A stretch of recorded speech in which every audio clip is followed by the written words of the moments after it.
This recently uncovered dashcam footage shows that on March 4th, 2022, Tyler Canaris, while walking to his landscaping job in Paulding County, Georgia, was suddenly stopped by Deputy Michael McMaster on the side of the road. According to the police department, someone had called in a vague tip that a man with a backpack was trying to break into cars, and because Tyler was male with a backpack, he technically matched the description. Without any explanation why, Officer McMaster approached Tyler and immediately started telling Tyler he's being detained. And then he started to try to remove Tyler's backpack, repeatedly instructing him to take off the backpack, take the backpack off. Turn up your chains, bud. Excuse me? You're being detained, bud. Don't take your backpack off. Take your backpack off. Excuse me, what am I doing? Take your backpack off. Can you explain what this is for? Before you go on the ground, take your backpack off. Tyler was visibly confused and began asking what he did wrong, explaining that he was just on his way to work. I'm going to get picked up for work. Come on. Since we want to play this game. Sir. Put your hands behind your back. This is my phone. Put it down.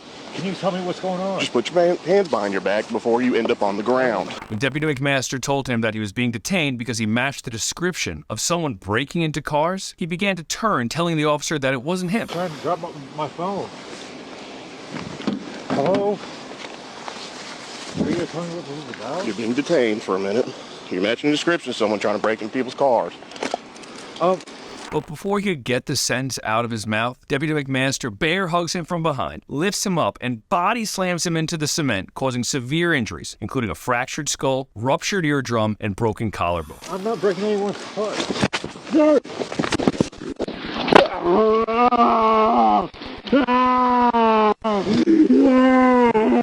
As Tyler cries out in pain and exclaims that he was just going to work, the officer handcuffs him and puts him into the back of the police car, telling him to shut the fuck up. I'm just going to work. Get hands behind your fucking back. I'm just going to work.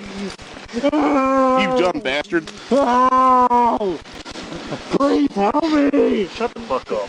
Get up. I'm going to work. Your traffic pardon. Ow. Ow. Shut the fuck up, dude. Get up. Deputy McMaster then proceeds to empty Tyler's backpack on the hood of the car. And as he examines the items from the bag, he says, hopefully it's the guy at this point. And then you can see the realization gradually dawn on him that Tyler isn't the thief. The sheriff's office charged Tyler with obstruction, then later dropped the charges, and he is now filing a civil rights lawsuit against Paulding County. This incident took place a year ago, and yet the footage was blocked from being released by the sheriff's office. After Tyler got a lawyer and indicated his intention to sue, they charged Tyler again with obstruction, seemingly in an attempt to shield themselves from liability. Tyler's lawyers used those charges to force the sheriff's department to hand over the footage, and only after the footage was leaked on YouTube and caused a huge public outcry did the sheriff's office, under intense pressure, request that the Georgia Bureau of Investigation open an independent investigation into Deputy McMaster's use of force. It seems the sheriff's office knew this was bad and appears to have covered it up for nearly a year, before finally being forced by the public to hold themselves and the officer accountable. So how bad was it? Bad.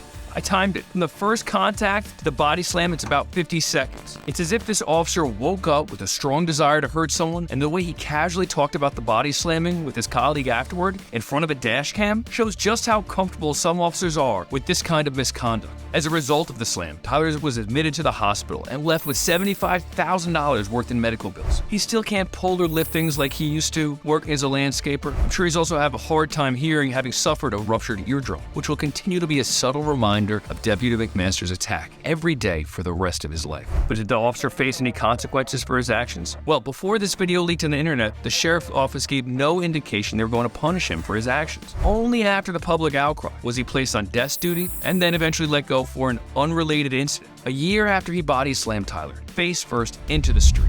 So exactly how strong of a civil rights case does Tyler Canaris have? Tyler has a strong excessive force case, which is the most glaring violation of his civil rights. Even if Officer McMaster had reasonable suspicion that Tyler was involved in criminal activity based on the 911 call, the officer is obliged to use the minimal amount of force necessary to conduct his investigation. That obviously wasn't the case here, and no way he needed to be slammed. In fact, Officer McMaster seemed primed to get excessive as he was threatening to put Tyler on the ground within seconds of interacting with him. In the officer's mind, it seems, Tyler was guilty until proven innocent, and he had no problem dispensing justice as he saw fit. Some of the things the court is likely to consider when evaluating whether or not Deputy McMaster's force was excessive include the severity of the crime, whether or not Tyler posed an immediate threat to the officer's safety or the safety of anyone else, the extent of the injuries, and whether Tyler was actively resisting arrest or attempting to evade arrest. With regards to the severity, Tyler was suspected of a non-violent property crime, stealing from cars. Nothing about Tyler's behavior indicated that he was a threat to the safety of Deputy McMaster, and given how easily he was able to pick up Tyler and slam him to the ground, I think it's safe to say that at no point did the officer truly feel like he was in danger. Now, it's true that Tyler didn't immediately comply with McMaster's instruction, but he wasn't given a sufficient explanation as to why he was even being stopped. When conducting a stop and frisk, the officers are required to identify themselves and provide the reason for the stop. This helps the person understand what's going on. If Deputy McMaster had started the interaction that way, Tyler might have been able to quickly provide information proving that he wasn't the suspect they were looking.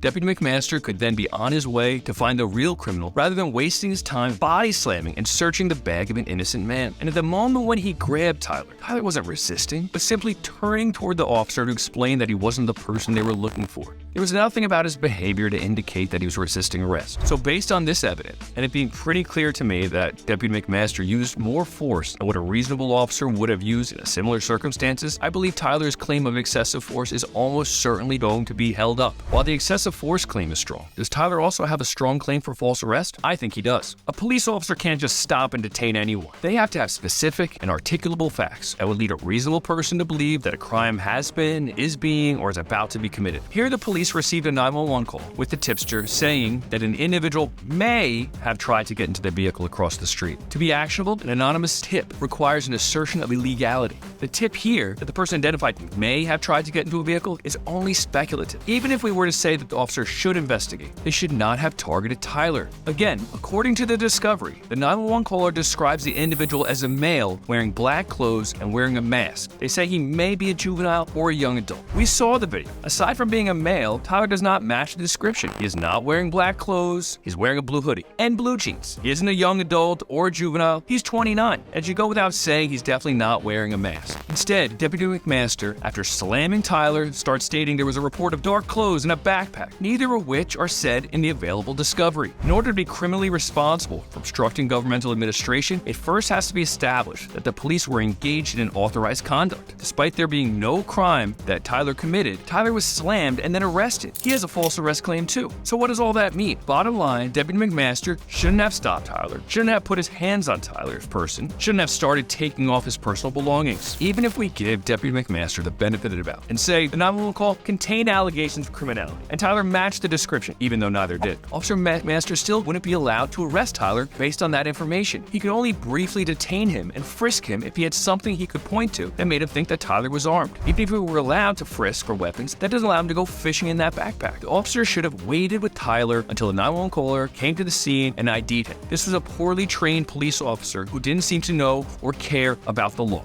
Adding to the strength of a false arrest claim is the fact that police dropped their charge of obstruction, only to charge Tyler again with it months later when they heard that he had hired a lawyer. So there's certainly a strong case to be made for false arrest. What sort of damages is Tyler likely to receive for this incident? In a civil rights lawsuit, there are typically three types of damages. Compensatory damages, which are intended to compensate the victim for the actual harm they suffered, including medical expenses, lost wages, and pain and suffering, both past and future. There's punitive damages, which are intended to punish the defendant officer if their conduct was particularly egregious or malicious. And nominal damages, which are merely symbolic and awarded to the plaintiff as acknowledgement that their rights were violated when there aren't significant damages. They're usually small, sometimes even $1. In this case, we know that Tyler spent 9 days in the hospital, accumulated over $75,000 in medical bills. He later reported that he sometimes feels like a cop is following him, which resulted from him being unable to perform his duties at work as effectively as he used to. You can hear his involuntary cries of agony seconds after he gets slammed onto the pavement. Tyler will likely continue to experience some of that pain for the rest of his life. Punitive damages are also likely to be awarded here, given Deputy McMaster's aggressive attitude and complete lack of restraint. After using a degree of force, that was completely inappropriate in the situation. You could hear Deputy McMaster not only show a complete lack of empathy for Tyler, but active hostility towards him. In addition, the Paulding County Sheriff's Office actively attempted to suppress the case by ignoring Freedom of Information law request and charging Tyler a second time when they learned he had hired a lawyer. These facts, I think, prove the behavior of the officer and the county's sheriff's office were both egregious and malicious, meaning Tyler will likely be able to receive punitive damages as well. If I had to estimate the amount he's likely to be awarded, I would put it between $300,000 and $700,000. What are some important lessons we can take away from Tyler's case? Well, one obvious lesson is just how important it is to capture police misconduct on video. Without it, there likely never would have been an investigation by the Georgia Bureau of Investigation because there wouldn't be enough public pressure to force the sheriff's office to request one. That's right. In order for an investigation into this sheriff's department to happen, they needed to request it. And that's unlikely to happen without public pressure because they don't want to look bad. It's easier to sweep any wrongdoing under the rug. So when you see police taking action, immediately pull out your phone and start recording. So long as it doesn't violate some other law or interfere with the officer's investigation, you have a right to do so. And the recording might not only make you or the person who's aggrieved a lot of money in court, but also lead to real systemic change. Perhaps the more bitter lesson is the importance of cooperation with police, even in situations like this, when they're violating public policy and breaking the laws. Why? Because they have all the power in that moment, and they often have the means to cover up any wrongdoing afterwards. They fabricated, trumped up charges in Tyler's case. They can embellish, lie in their police reports, they can get the department or union to help smooth over any wrongdoing after the fact, or do any number of things in order to protect themselves. Is that right?